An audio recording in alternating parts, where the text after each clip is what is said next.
नमस्ते, मैं डॉक्टर सौरभ कर्नावट और मेरे साथ में बैठे हुए हैं मिस्टर ओम प्रकाश जी। ओम प्रकाश जी का हमने इलाज ख़त्म किया है और आज ही इनका ट्रीटमेंट ख़त्म हुआ है और हम इनसे जानना चाह रहे थे कि ओम प्रकाश जी, आपको कोई समस्या तो नहीं है या कोई आपत्ति तो नहीं है अगर हम आपका ये वीडियो जो है आपकी अनुमति लेते हुए सर्कुलेट करें तो? जी सर, मुझे कोई आपत्ति आपकी अनुमति है? जी। ठीक है। ओम प्रकाश जी, आप जैसा कि हमें पता है कि आप कैंसर की बीमारी से पीड़ित थे, तो आपके क्या सिम्टम्स थे, क्या तकलीफें थी आपको? मेरा जो लेट्रिन के रास्ते में था वो बाहर आ गया था, वो बैठने से परेशानी आती थी, तो उसी से बहुत परेशान था।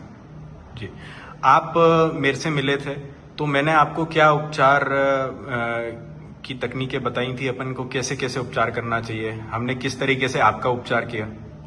आपने जो भी बताया था कि भाई इस तरह से अपन आपका उपचार करेंगे, मेरे को वो बातें सब आपकी ठीक लगी और आपने कहा कि उसी तरह से अपन इलाज भी करेंगे।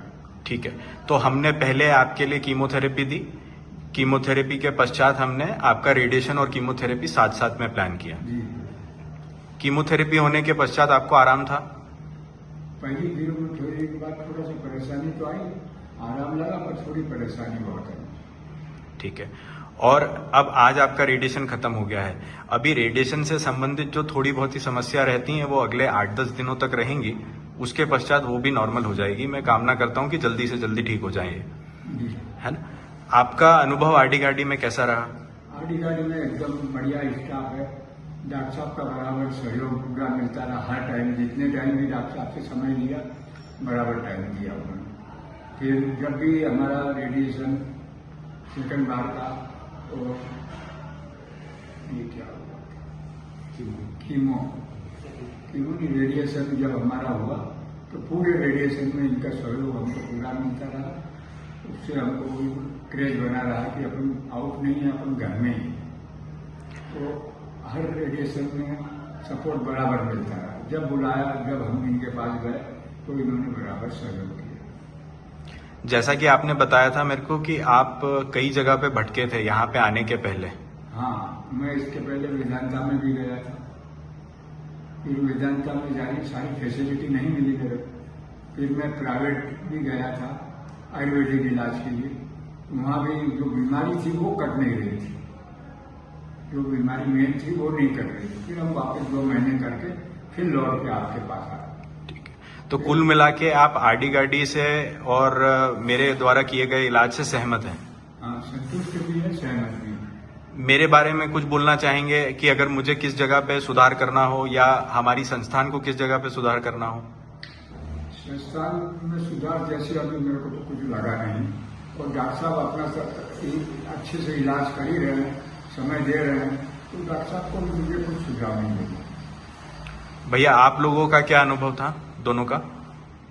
तो सर, मेरा तो ये अनुभव था कि हमने आपने जो ट्रीटमेंट बताया था, हमने बहुत जगह पे पता किया। जैसे मैं कलकत्ता में था तो टाटा मेडिकल सेंटर कोलकाता में पता किया, अपोलो हॉस्पिटल कोलकाता में भी पापा को हमने मतलब ऑनलाइन दिखाया था, और टाटा कैंसर हॉस्पिटल मुंबई में भी दिखाया था, और इंदौर में भी हमने दिखाया था, और यहाँ पे भी हमने 2-3 डॉक्टर्स को दिखाया। सब जगह पे सेकंड ओपिनियन, थर्ड ओपिनियन जिसको बोलते हैं, क्योंकि इतनी बड़ी बीमारी थी तो हमको भी डर था कि कैसे क्या होगा ट्रीटमेंट ये हो।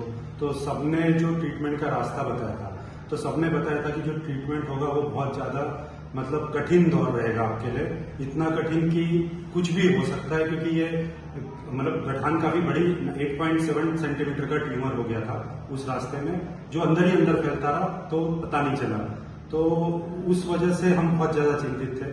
फिर हम सौरभ सर से ही मिले तो पापा का भरोसा अंदर से ऐसा रहता है। मैंने मेरे सर से ही पूछा तो उन्होंने बोला उनको क्या लगता है, बोले उनको तो सौरभ सर से आंख बंद करके भरोसा है। बोले उनके दादाजी को भी मैं जानता हूँ, मैं वहां रहा हुआ हूँ, तो बोले मैं तो उनके पास ही कराऊंगा। पर मैं तो चिंतित था क्योंकि मैंने सर को कभी देखा नहीं था। तो मैंने सर को फोन किया तो सर ने आधा घंटा मेरे से बात करी थी पहली बार, उन्होंने बताया था सब कुछ है।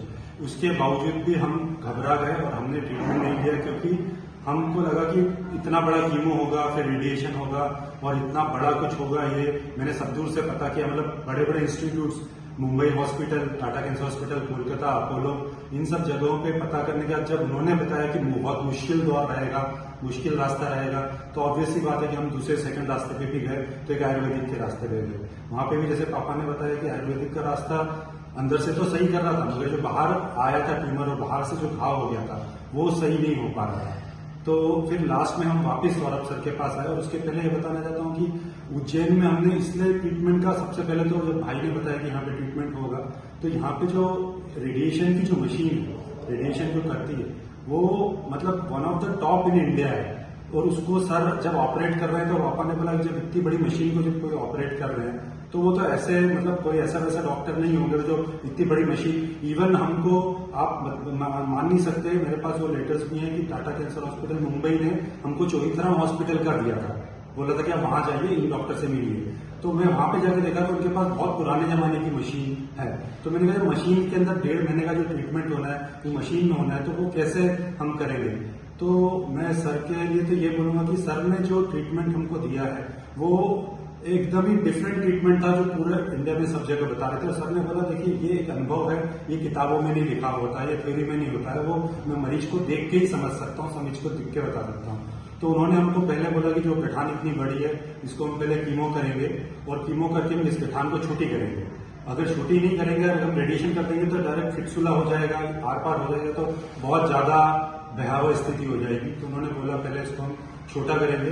तो उन्होंने पहला कीमो दिया, ऑब्वियस सी बात है वो पहला कीमो मतलब इतना ज्यादा हार्श था कि पापा एकदम ही कोलैप्स कर गए। मगर फिर हम यहाँ पे एडमिट रहे प्राइवेट के अंदर, तो मैंने हमको सर बताते रहे ऐसा है, इस तरह से करिए, उनके डॉक्टर साथ आते रहे और अल्टीमेटली वो जो गठान थी हमको दिखते दिखते एकदम ही साफ हो गई, बिल्कुल ही विजिबल चेंजेस आया और कुछ भी नहीं दिखा। पापा बैठने लग गए, जो बैठ नहीं पाते थे वो ऐसे करके बैठने लग गए। फिर उसके बाद सेकंड कीमो दिया, तब भी हम घबरा रहे थे कि पहला कीमो में ऐसा हुआ।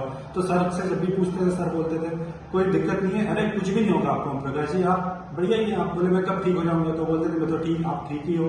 तो ऐसे करके हमने सेकंड कीमो लिया यहाँ पे। उसके बाद में तो पापा को ज्यादा कुछ असर नहीं हुआ और सेकंड कीमो बिल्कुल अच्छे से हो गया।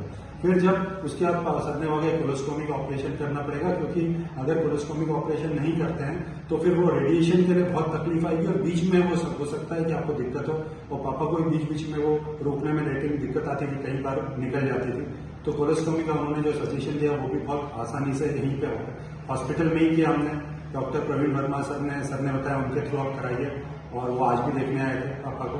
तो बहुत अच्छे से ऑपरेशन हुआ और सर ने बताया कि ऑपरेशन के बाद अगले दिन ही पापा चलने लग गए। और उसके बाद सर ने कहा कि ठीक है हम रेडिएशन प्लान कर देते हैं, और फिर सर ने हमारी छुट्टी कर दी, हम घर पे चले गए। और घर से हम रोज आते थे रेडिएशन के लिए। तो 1.5 महीने का सर ने रेडिएशन प्लान दिया था, उसके बावजूद भी सर ने 3 बूस्ट डोज दिए कि बोला और भी मेरे हिसाब से जो हो सकता है हम उसके अंदर ये चेक करके लोअर एरिया में करके, कम एरिया में करके 3 बूस्ट डोज दिए। और आज लास्ट डे था, तो आज पापा चलते फिरते हैं एकदम और मतलब अपने हिसाब से सारा काम भी करते हैं। थोड़ी कमजोरी है डेफिनेटली, पर सर ने जैसा बताया और कमजोरी हमको भी लग रहा है कि खाना पीना और रेडिएशन के जो थोड़े से साइड इफेक्ट हैं वो भी दूर हो जाएंगे। और बाल भी सर पापा के चले गए थे वो आने लग गए हैं वापस, तो वो भी डेफिनेटली। तो मैं तो फुल 10 out of 10 दूंगा और पूरी तरह से सेटिस्फाइड हूँ। मैं चाहता हूँ सर 100 साल से भी ज्यादा जिए, जिससे पता नहीं हजारों करोड़ों लोगों को सर मतलब स्वस्थ करके छोड़े। क्योंकि मैं तो सच में जिस दिन हॉस्पिटल आया था, मैं आज भी आपको बोल रहा हूँ भगवान के उस पर करके कि मैं तो अभी भी आंखें भर आती मतलब वो देख के कि जिस समय जो घाव था, सर ने बोला कि आप जाओ अभी पेट स्कैन कराओ और फिर आओ। मगर वो घाव को देख के नहीं लगता था कि कुछ क्या होगा, मतलब कुछ सब कुछ भगवान के ऊपर छोड़ दिया था। और सर इतने कूल थे हर समय कि वो हमेशा मतलब मैंने उनके सर पे आज तक कोई 1 सेकंड टेंशन देखा ही नहीं था। उनकी वजह से हमको बताते थे कि कुछ नहीं होगा, आपको कुछ भी नहीं होगा, आप बस करते रहो ये। और वो तो सिंपल सी बात है, जैसा रेडिएशन ये तो बोले ओम प्रकाश जी आप कैसे हो गए, अरे आप सोए क्यों, चलने रहो। मतलब ये जो कर रहे हैं मतलब मैं शब्दों में और बता नहीं सकता हूँ। जिस तरीके से हम आए थे यहाँ पे और आज जिस तरीके से सिचुएशन है, ये तो मैं बोलूंगा कोई चमत्कार है, वैसे बोल सकता हूँ। बहुत बहुत धन्यवाद। मेरा ब्रदर भी है, वो कुछ बोलना चाह रहे थे। हार्दिक सर का, सौरभ सर का और पूरे आरडी परिवार का धन्यवाद ज्ञापन करना चाहूँगा, क्योंकि सौरभ सर से जब मैं मिला था तो मतलब वो फोरसाइट उन्होंने देख ली हार्दिक सर ने, जो हम नहीं देख पाए। हम उस समय काफ़ी दुविधा में भी था पर सौरभ सर को विश्वास था और उन्होंने पापा से जब पहली बार मिले तभी उन्होंने बोला था कि आपको और कहीं नहीं जाने देंगे, और वैसा ही हुआ। और आज पापा मतलब बैठे हुए हैं और बाकी जो रिकवरी है वो भी जल्द हो जाएगी।